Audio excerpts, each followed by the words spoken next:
எல்லாரையும் காபு வாங்க பாக்குது தாயி.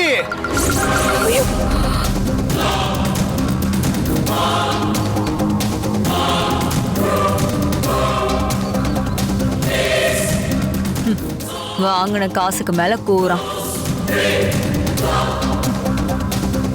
இந்த கோடங்கி சொல்றத கேட்டு அந்த ஆபத்துல இருந்து உங்களை காப்பாத்திக்கங்க தாயி.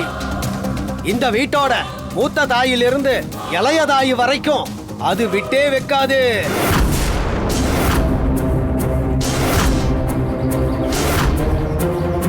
யோ, காசு பணம் ஏதாவது வேணும்னா கேட்டு வாங்கிட்டு போ.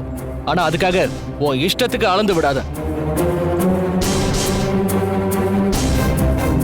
என்ன சாமி இப்படி சொல்றீங்க?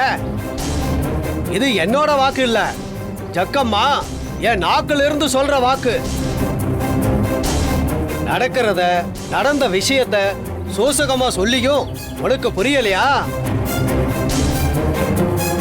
நான் இந்த வீட்டு வாசல மிதிக்கிறதுக்கு முன்னாடி ஒரு பொம்பளமாருக்கு ஆபத்து வந்து இருக்கணும்.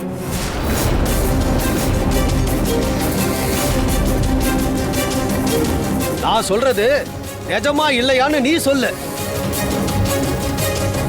இல்லன்னு சொன்னா இந்த கோடாங்கி வந்த வழியே போயிடுறேன். உள்ளது உள்ளபடி மறைக்காம சொல்லு சாமி.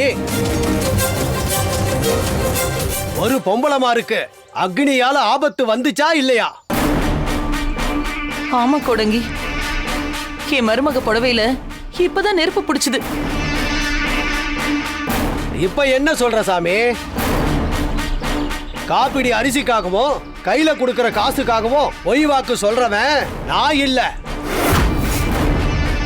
அந்த ஜக்கம்மா தாயி சொல்றத சொல்லிட்டு போற கோடாங்கி.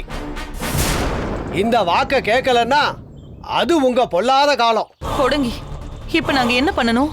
நான் மந்திரிச்சு வச்சிருக்கிற தாய்த்து கயிறை ஒவ்வொருத்தரும் மனசுல ஜக்கம்மாவை நினைச்சுக்கிட்டு கட்டிக்குங்க. ஆபத்து அண்டாது. அந்த சைத்தான் திசை மாறி ஓடிடும். கட்ட போற கயிறு ஒண்ணும் சாதாரண கயிறு இல்ல. ஐயா வீரமுத்து அம்மா ஜக்கம்மா சன்னதியில மண்ணுல புதைச்சு ஒரு மண்டலம் பூஜை செஞ்சு மந்திரிச்சு எடுத்துட்டு வந்த கயிறு.